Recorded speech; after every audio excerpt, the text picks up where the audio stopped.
Assalamualaikum warahmatullahi wabarakatuh.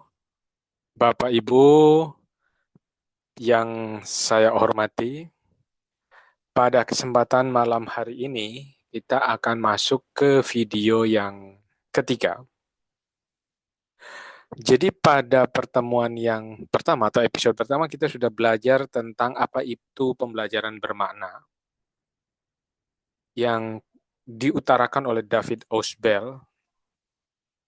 Lalu kemudian di situ bahwa di pembelajaran bermakna itu kontekstualitas pembelajaran itu memegang peranan yang sangat penting. Nah, kontekstualitas itu ditandai dengan bagaimana kita mengoptimalkan prior knowledge atau pengetahuan yang sudah dimiliki oleh peserta didik. Pada episode pertama sudah dijelaskan apa itu prior knowledge atau pengetahuan yang sudah ada tadi. Kemudian juga sudah disampaikan apa perbedaan antara rote learning, pembelajaran yang menghafal ya, menekankan pada menghafal, dan juga pembelajaran bermakna. Bukan berarti pembelajaran menghafal tidak diperlukan, tapi di episode itu sudah dijelaskan juga bahwa kita tidak boleh berhenti hanya pada pembelajaran yang menghafal. Ada bagian-bagian tertentu di mana memang menghafal itu menjadi fondasi yang sangat diperlukan dan memang betul-betul harus dihafalkan dalam arti yang sebenarnya menghafal gitu ya. Tapi ada juga beberapa pengetahuan yang pada saat di dunia kerja itu sebenarnya tidak harus benar-benar hafal. Saya mencontohkan kalau perkalian, pembagian itu adalah sesuatu yang memang menjadi fondasi harus betul-betul kita hafalkan. Tapi kalau kita ada rumus Excel, nah itu barangkali bukan sesuatu yang harus dihafalkan semata-mata, tapi harus difahami. Karena hafal rumus Excel belum tentu bisa menyelesaikan sebuah permasalahan dalam Excel kalau dia tidak benar-benar memahami. Nah, jadi harus bisa kemudian kita membedakan itu ya, mana yang menjadi benar-benar hafalan yang merupakan fondasi, mana yang itu kemudian hafalan yang menjadi jalan untuk kita memahami sesuatu. Jadi penekanannya adalah pada bagaimana mengaplikasikannya gitu ya. Jadi bukan hanya sekedar menghafal. Nah, kemudian ada pembelajaran bermakna di mana pembelajaran yang kemudian itu memberikan dampak yang sangat baik untuk peserta didik kita.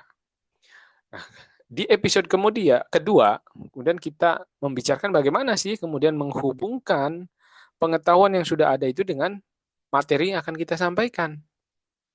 Nah, di episode 2 itu ada beberapa hal yang bisa kita lakukan untuk menghubungkan. Yang pertama adalah dengan pertanyaan. Jadi pertanyaan menjadi jembatan untuk kemudian menghubungkan pengetahuan yang sudah ada dengan pengetahuan baru. Kemudian di situ di episode 2 juga sudah disampaikan beberapa jenis pertanyaan yang bisa kita gunakan untuk kemudian menghubungkan dua hal tersebut.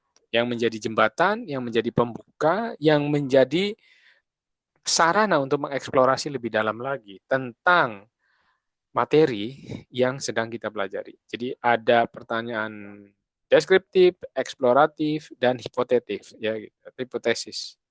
Di situ sudah dijelaskan pengertiannya, termasuk contoh bagaimana pertanyaannya.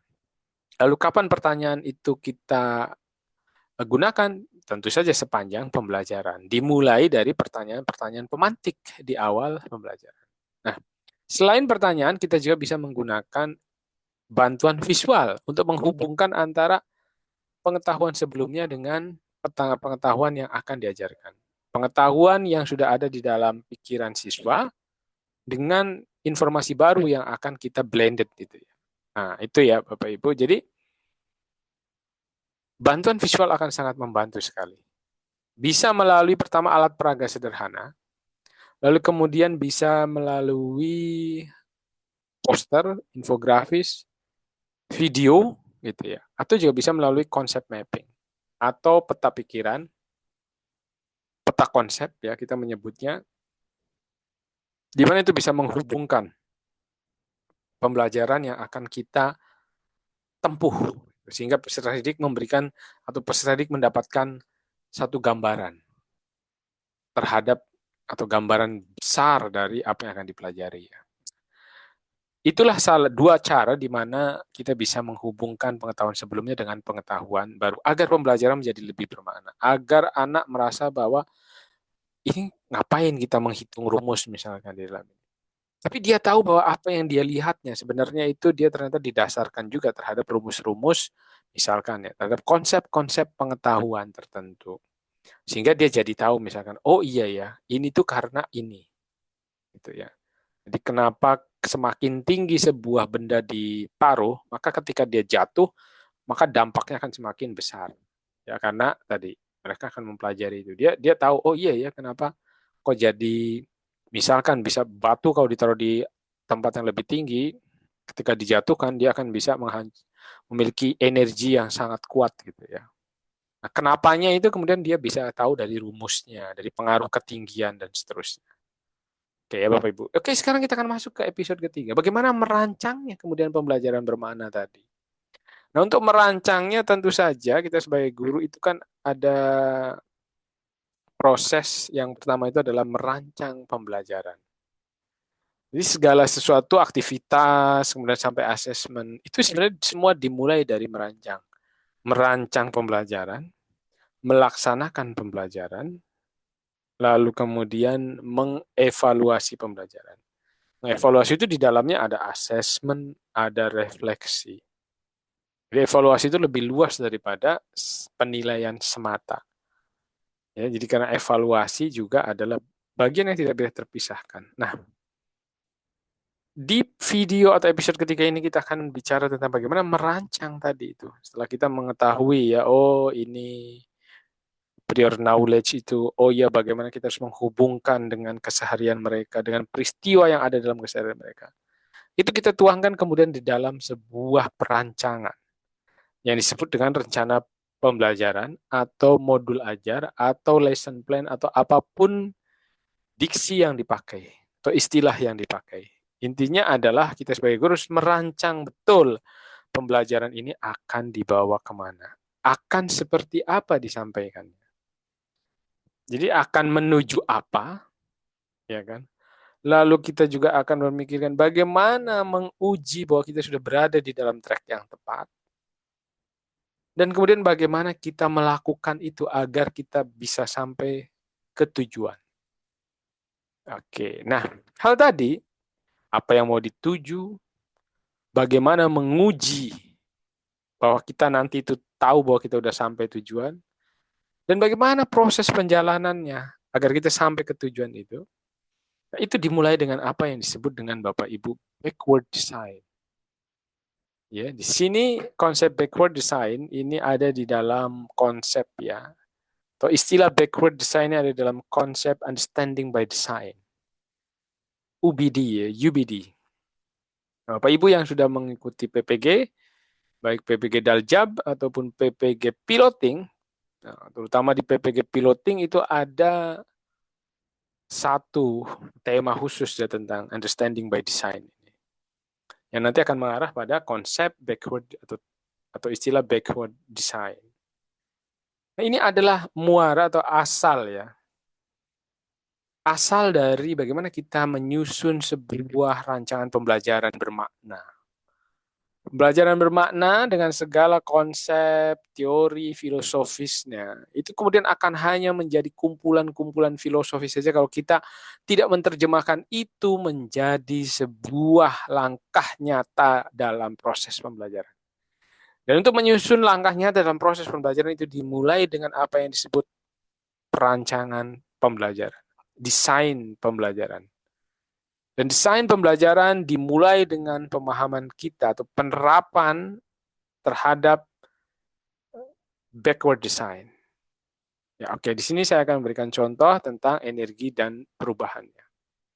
Jadi sebelum kita kemudian mengajarkan yang lain-lain, bukan mengajarkan yang lain-lain ya. Maksudnya sebelum kita menuliskan yang lain-lain, sebelum kita melakukan hal-hal yang lain-lain, maka yang harus kita pertama lakukan adalah konsep backward design ini atau menjalankan backward design ini. Jangan kemudian kita sudah langsung aja membuat RPP nih, tanpa kita membuat dulu backward design dari desain pembelajaran kita, rancangan, rencana, strategi, alur. Ya, bagaimana itu? Nah, kita mulai dengan ini. Nah, backward design itu atau terdiri dari 3 hal. Yang pertama adalah desire, ya. Result desire.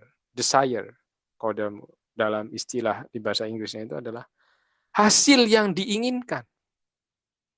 Hasil yang diinginkan ini kemudian kita terjemahkan menjadi tujuan pembelajaran. Tujuan pembelajaran ini diturunkan dari apa? Capaian pembelajaran. Capaian pembelajaran itu dianalisis, kemudian dia turun menjadi tujuan pembelajaran melalui susunan ABCD. Ya, audience behavior kan, gitu kan. Jadi melalui ABCD, audience, behavior, condition, degree. Audiensnya tentu peserta didik, behaviornya apa yang diinginkan, yang ingin dicapai, ya, kemudian kondisinya mencapai behavior tadi dengan kondisi seperti apa dan derajatnya apa gitu ya. Nah, jadi kita harus apa namanya? Kita harus benar-benar menyusun dulu apa hasil akhirnya. Kenapa? Karena hasil akhir itu akan menentukan bagaimana hasil itu diuji dan bagaimana hasil itu kemudian prosesnya. Bagaimana kita nanti menyusun proses agar sampai pada tujuan itu. Nah, jadi ini sangat menentukan sekali. Ini persis seperti Bapak Ibu mau pergi ke kota A, tentu saja akan berbeda nanti. Ya, jalannya, rutenya ketika Bapak Ibu menuju kota B.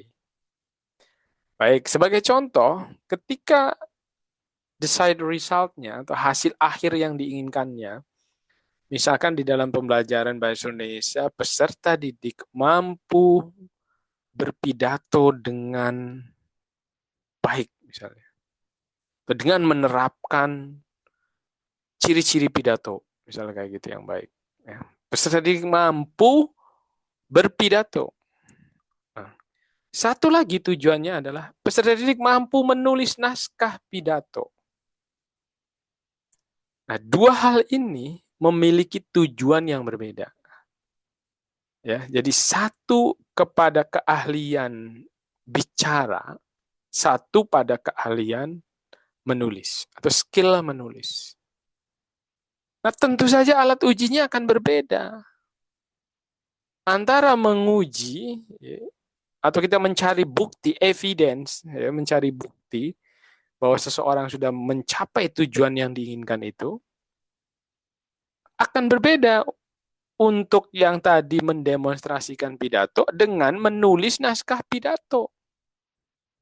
Cara mengujinya itu pasti beda. Ya, cara mengujinya beda.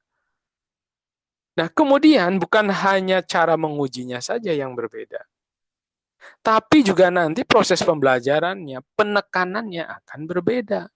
Yang satu pengen anak pinter pidato, yang satu pengen anak pinter menulis. Karena tidak semua orang bisa menjadi orator ulung, dan tidak semua orang bisa menjadi penulis ulung. Bisa jadi seorang orator ulung itu dia tidak bisa menulis, ya. Jadi konsep pemikiran dia dituliskan oleh orang lain, ya, walaupun konsepnya dari dia misalnya. Atau bisa saja seorang penulis yang baik belum tentu dia adalah seorang orator yang baik.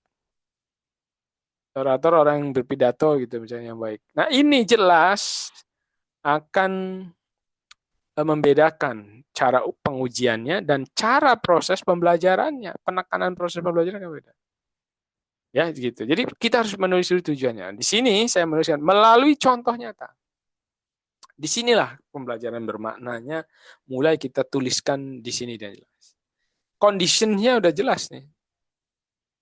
Bahwa akan diambil dari contoh-contoh nyata.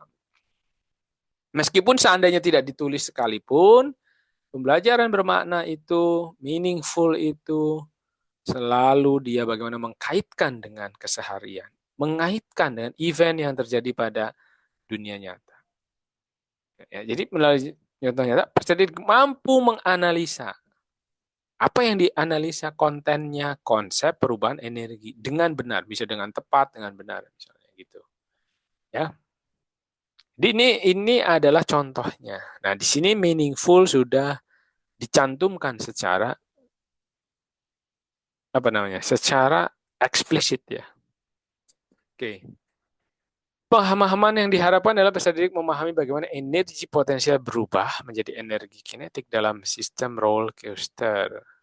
Dapat mengidentifikasi faktornya, mampu mengaitkan, ya kan? Sebenarnya ada satu lagi di sini, mampu menghitung, ya, mampu menghitung energi potensial. Mungkin belum saya tuliskan di sini. Nah, di sini memang kalau Bapak Ibu lihat TP-nya cuma satu. Tapi sebenarnya kalau TP ini kita breakdown, nah itu ya jadi dia bermacam-macam dari mulai C yang paling rendah.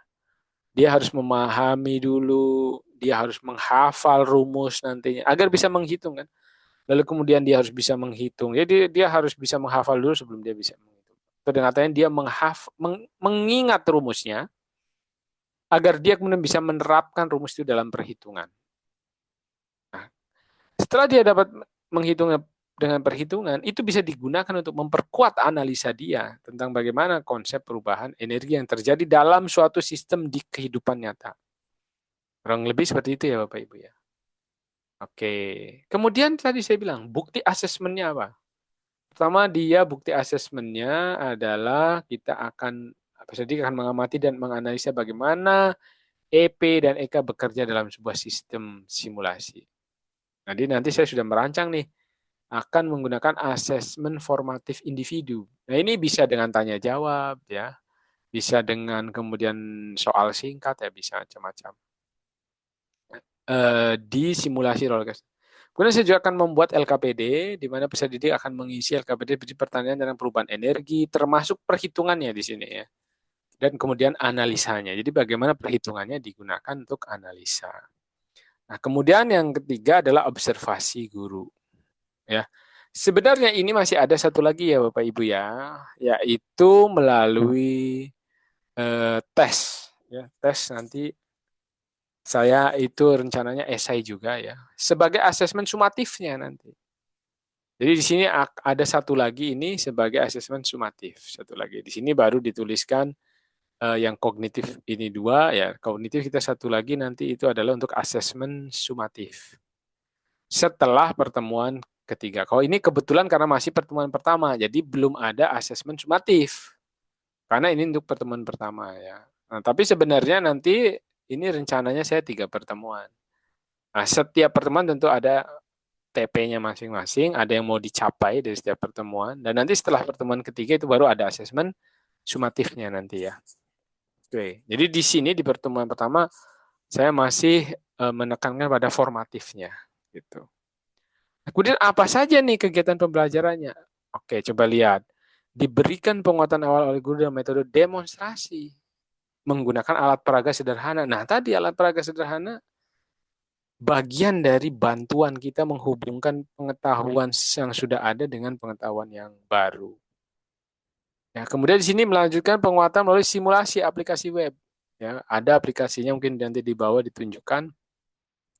Nah, tentu saja ini agar kita mempermudah. Ya, jadi sama juga ini termasuk visual aids. Visual aids itu bantuan visual ya. Bantuan visual untuk siswa melalui simulasi web. Jadi kalau tadi pakai alat peraga, jadi tidak pakai teknologi. Nah ini di sini bagaimana teknologi kita masukkan. Ya, bagaimana kerangka pembelajaran mendalam juga ada tuh integrasi teknologi digital di lapisan paling luarnya itu. Ya, selain kemitraan pembelajaran itu ada itu. Ada 4 kalau saya tidak salah. Nah di sini kita akan menggunakan teknologi nih, yaitu melalui simulasi web. Kemudian nanti ada juga nih, saya menggunakan model pembelajaran cooperative learning, tipenya Think Pair Share, TPS. Dan nanti akan ada refleksi di penutup. Jadi di sini udah jelas, akan ada demonstrasi menggunakan alat peraga, akan ada penguatan melalui simulasi, dan kemudian dilanjutkan dengan asesmen formatif melalui TPS ini, dan kemudian refleksi. Lanjut, nah ini identitas umum, ini tujuan pembelajaran. Nah di sini asesmen pembelajarannya sudah jelas, dituliskan ya. Kalau tadi di backward design masih secara umum, di sini sudah dijelaskan. Asesmen pembelajaran ada diagnostik kognitif terkait perhitungan matematik. Nah, ini sebelum pelajaran ya. Saya bisa bagikan dulu untuk melihat. Lalu kemudian saya analisa dan saya perkuat. Kemudian ada asesmen formatif. Tadi asesmen formatif itu terutama di LKPD ya. Selain itu sebenarnya asesmen formatif tidak hanya sekedar LKPD, tapi juga melalui tanya jawab lisan pun termasuk formatif juga. Nah, kemudian akan ada asesmen sumatif ya di pertemuan ketiga setelah satu bab itu selesai. Jadi untuk pecahan dari bab itu. Jadi karena bab ini saya pecah menjadi 3 materi gitu ya. Nah, itu nanti setelah 3 materi itu tersampaikan semua, baru kita akan asesmen sumatif. Itu rencananya seperti itu. Nah, di sini model dan metodenya, model pembelajarannya, cooperative learning ya, kerjasama, kerja kelompok, kolaborasi, dengan think, pair, share. Nah, Bapak Ibu, cooperative learning itu banyak tipenya, jigsaw, ya, number head, terus stud, ya. Banyak ini. Nah, sini saya akan menggunakan TPS. Lalu kemudian metode pembelajarannya ada direct instructions-nya 30%, diskusi dalam kelompok dan refleksinya 70%. Jadi tetap di sini student center-nya lebih banyak. Nah, kenapa saya masih menggunakan DI atau direct instructions, ceramah gitu ya? Karena hasil analisa saya memang murid saya masih membutuhkan yang namanya bantuan secara bertahap. Nah, bantuan bertahap yang saya berikan ini melalui direct instruction ini nanti di dalam penjelasan materinya. Jadi belum saya lepas keseluruhan mereka ya. Jadi tetap ada pendampingan. Nah, sekali lagi kalau menurut pendapat pribadi saya, tentu saja guru paling tahu. Termasuk Bapak Ibu nih. Kalau saya di gini 30, 70, mungkin di tempat Bapak Ibu tidak perlu ada direct instruction. 100% sudah bisa kolaborasi langsung juga tidak ada masalah. Ya, jadi kita benar-benar pure gitu, misalkan fasilitator gitu. Ya tidak ada masalah. Nggak ada masalah itu. Tergantung ya Bapak Ibu yang lebih tahu di sana. Nah, saya menilai masih perlu bantuan kalau di saya. Sehingga saya masih beri 30. Tapi jumlahnya tetap lebih kecil daripada diskusi dalam kelompok dan refleksinya. Jadi student center-nya tetap saya beri porsi yang lebih banyak. Kemudian di sini ada media dan bahan ajar.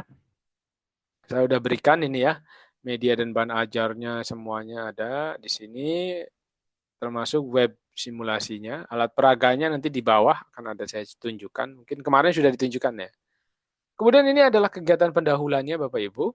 Di sini saya coba menerapkan juga ini konsep mindfulnya.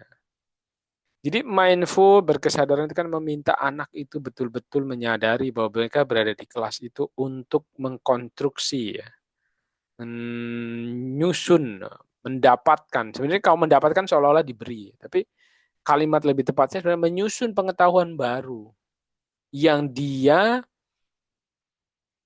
dapatkan dengan cara mengkombinasikan pengetahuan lamanya dengan bantuan bertahap oleh guru. Nah, jadi dia harus benar-benar gitu bahwa dia tuh datang tuh untuk menyusun, datang ke sekolah tuh untuk menyusun lah. Kalau bahasa gampangnya kalau kata anak-anak tuh menambah ilmu ya gitu oleh diri mereka sendiri gitu ya. Nah, kita guru membantu di sini tentu saja dengan bantuan yang bertahap tadi ya, bertahap dan nanti pelan-pelan kita akan menuju kemandirian daripada siswa. Jadi di sini, makanya di sini saya selain persiapan belajar nih berdoa, cek kebersihan persesi dan peralatan kelas, ini ya semua termasuk di sini ada mengingatkan kesepakatan dan keyakinan kelas. Mengingatkan kesepakatan yang telah disepakati dan keyakinan kelas yang telah dibuat oleh mereka gitu ya kan. Gitu. Di sini ada berkesadaran. Ini harus ditaruh di depan Bapak Ibu. Pembelajaran kita tidak akan juga bermakna kalau anak itu masih belum berkesadaran, memiliki suatu kesadaran bahwa mereka datang ke sekolah untuk menyusun atau menemukan pemahamannya terhadap materi pelajaran. Gitu ya. Nah, ini penting sekali. Menurut saya sangat penting. Jadi di sini konsep classroom management, konsep keterampilan sosial emosional itu sangat-sangat dibutuhkan ya. Oke, lanjut kita kemudian ada motivasi. Ini masih terkait dengan mindfulness. Dan saya itu menit-menit pertama itu saya selalu memanfaatkan untuk memotivasi siswa, kemudian mengajak bicara juga, menanyakan mereka segala macamnya, memastikan bahwa mereka siap belajar secara fisik dan mentally gitu ya. Jangan sampai pikirannya masih kemana-mana. Nah, ini konsep berkesadaran sangat penting sekali di awal-awal. Nah, kemudian di sini ada pertanyaan pemantik dengan koneksi dengan prior knowledge, dengan pengetahuan yang sudah ada itu. Ini penting pertanyaan pemantik. Dan ingat Bapak Ibu sekali lagi bahwa pertanyaan pemantik itu jangan langsung masuk ke materi. Misalkan apa itu energi potensial, apa itu energi kinetik. Sudahkah kalian membaca rumus? Ya, misalnya. Tapi saya coba nih, pernahkah kalian bermain ayunan? Ini jawabannya masih ya dan tidak ya. Tapi kemudian akan ditindaklanjuti apa yang terjadi ketika kalian mengayun lebih tinggi. Dia kan akan berpikir, oh iya ya, dulu mungkin waktu TK-nya atau apa, waktu SD. Atau kalaupun dia tidak merasakan sendiri, mungkin saja dia melihat kawannya. Kemudian ada pertanyaan, mengapa ayunan bisa berhenti sendiri jika tidak didorong? Gitu ya. Gitu. Ini pertanyaan-pertanyaan deskriptif, eksploratif di sini kita bisa sampaikan. Hipotetik misalkan bisa disampaikan semuanya. Silahkan. Nah, di sini saya minta untuk nulis di buku catatan. Jawaban-jawaban mereka itu, lalu kemudian kita meminta siswa untuk membagikan tuh artinya berbagi gitu ya. Nah, ini jadi tanya jawab. Jadi tulis dulu, terus tanya jawab. Nah, tapi cara ini ya bisa berbeda-beda. Kalau Bapak Ibu mau pakai teknologi di sini, misalkan pakai Quizzes, Kahoot, silahkan. Biar lebih seru. Tapi yang penting pertanyaannya, ingat bahwa pertanyaannya pertanyaan open-ended question yang sudah disampaikan di pertemuan kedua atau di episode kedua. Gitu ya. Jadi kurang lebih. Jadi jangan sampai langsung masuk ke materi utama, tapi bawalah mereka itu untuk pelan-pelan masuk ke materi baru melalui pertanyaan. Kemudian di sini ada penyampaian tujuan pembelajaran dan juga pemahaman bermaknanya ya. Itu dan ini kemudian kita kaitkan lah ya. Kita kaitkan. Tentu saja dengan keseharian mereka. Nah, barulah kita masuk ke kegiatan inti. Nah, di sini saya akan melakukan orientasi masalah terlebih dahulu melalui penjelasan. Nah, ini penting nih, ya, untuk kemudian mereka mengetahui akan kemana arah pembelajarannya ini.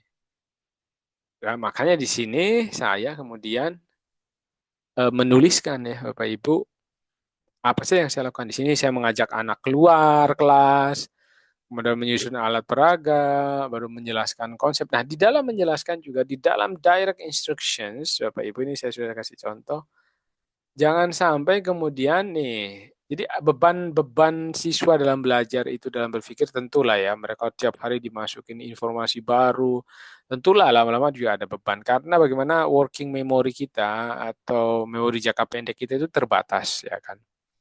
Nah, oleh karena itu di sini ada intrinsic cognitive load. Kita kurangin gitu ya. Kuranginnya gimana? Ini kalau intrinsic load ini mungkin suatu waktu kapan kita bisa bicara lebih panjang. Intinya adalah kesulitan atau beban yang disebabkan oleh kompleksitas materi. Maka yang harus kita lakukan adalah kemudian apa namanya? Kita harus melakukan yang disebut dengan mengurangi itu. Caranya adalah memberinya secara bertahap. Jadi kita hitung, wah ini kayaknya kalau terlalu full dipadatkan, bisa jadi mereka nggak mengerti. Maka yang harus kita lakukan adalah apa? Ya coba kita bertahap. Karena ini materinya terlalu rumit. Kalau sekaligus dikasih, waduh bahaya ini. Anak bisa tidak terlalu paham. Nah, jadi kita pelan-pelan dengan cara memecah-mecah. Nah itu ya.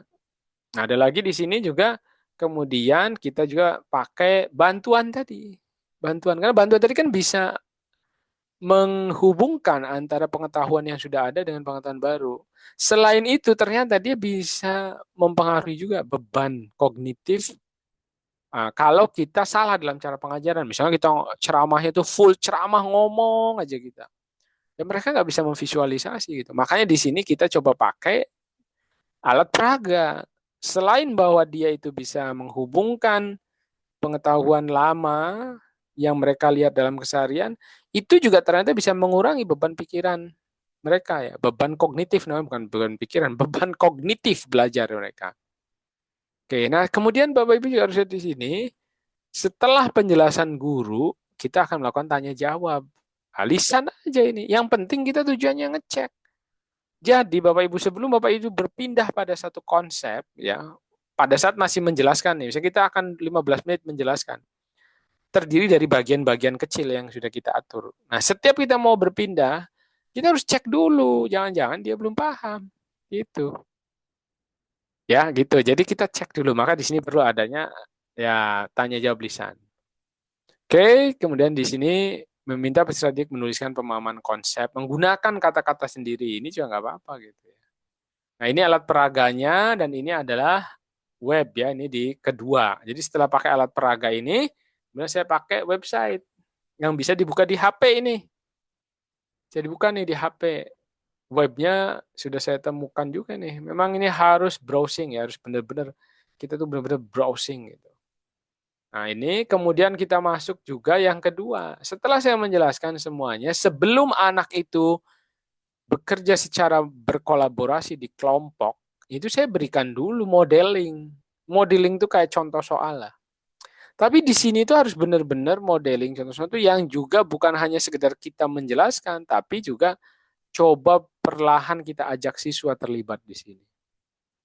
Jangan kita misalkan tanya gitu ya, oh ya kenapa ya ini ya gitu seperti itu. Maka di sini memberikan contoh modeling ya. Nah, ini masih konsep ya, jadi belum sampai hitungan ini. Maka di sini soal yang diberikan juga masih terkait konseptualnya, belum sampai ke hitungannya. Nah, model ini sebagai apa? Jembatan. Ya, nah, di sini ada key point-nya nih, nanti Bapak Ibu bisa lihat karena ini akan nanti kalau Bapak Ibu mengikuti ya pelatihan ini kan nanti akan ada bonus ya, ini bonusnya ini. Nanti ada filenya, bisa dirubah lah nanti gitu. Oke ya, ini contohnya. Dan kemudian kita kembali lagi setelah kita menjelaskan, kita periksa lagi. Caranya apa? Ya coba anak-anak mengerjakan dulu. Jadi sebelum kita ke LKPD loh, ini kita coba cek dulu ini. Ya kita cek dulu anak-anak ini. Dikasihlah soal cukup satu saja. Makanya di sini kasih satu gambar di sini jelaskan konsep energi.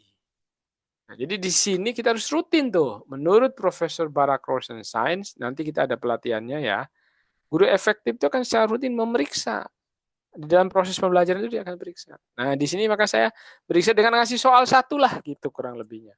Karena tadi di sini sudah dijelasin kan. Nah, ini anggap sebagai praktik mereka ya. Praktik ya, tapi masih kita bimbing gitu ya. Masih kita bimbing.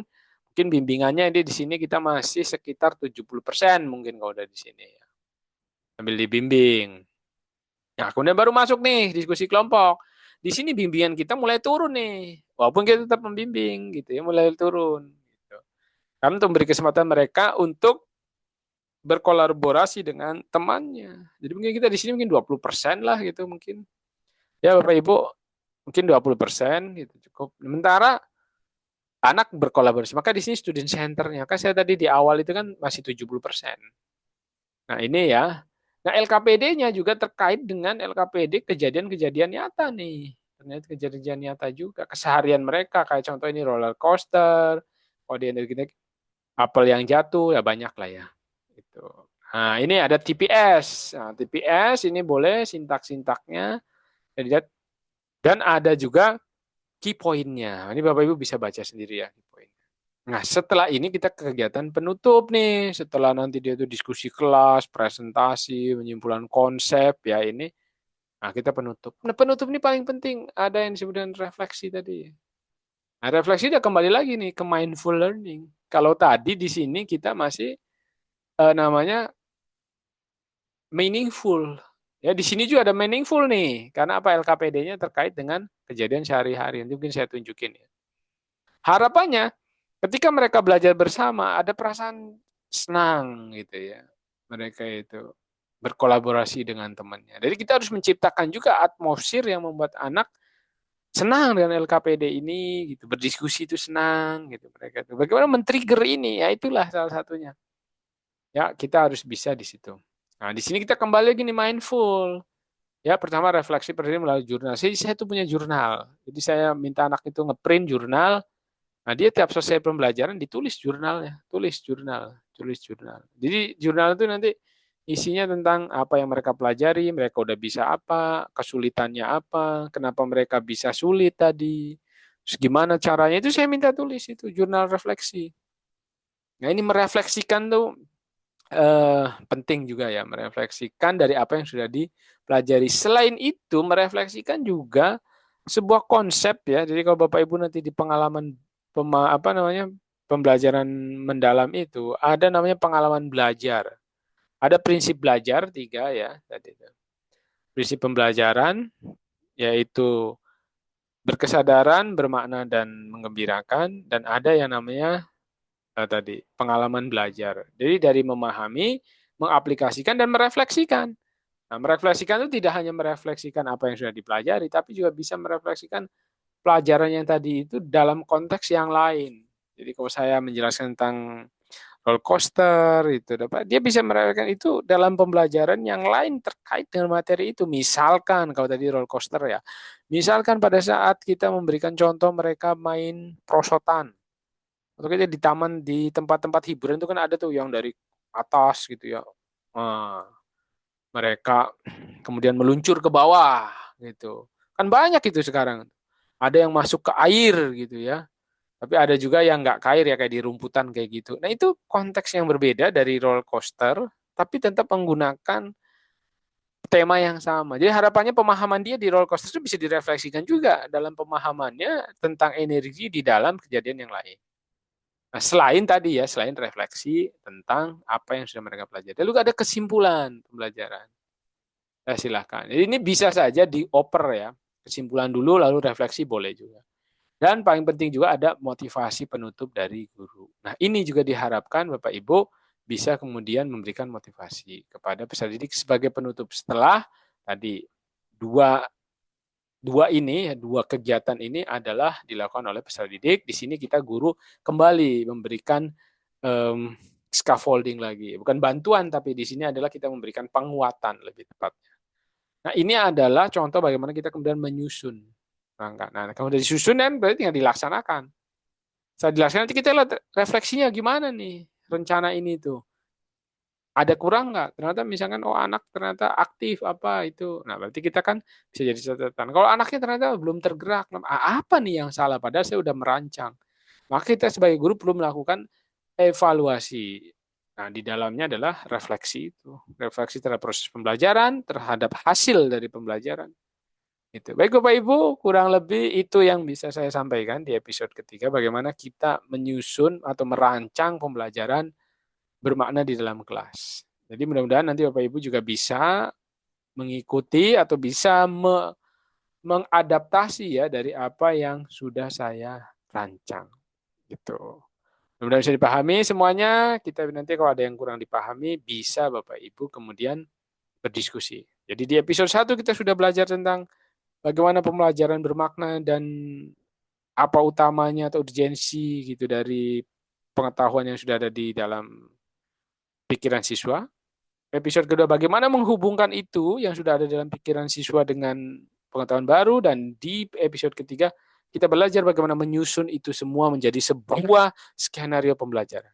Mudah-mudahan ini memberi gambaran, mudah-mudahan Bapak Ibu bisa juga membuat ini yang menjadi lebih baik dari apa yang sudah dicontohkan. Terima kasih, sampai jumpa di episode berikutnya, dan jangan lupa kita bisa diskusi di grup. Assalamualaikum warahmatullahi wabarakatuh.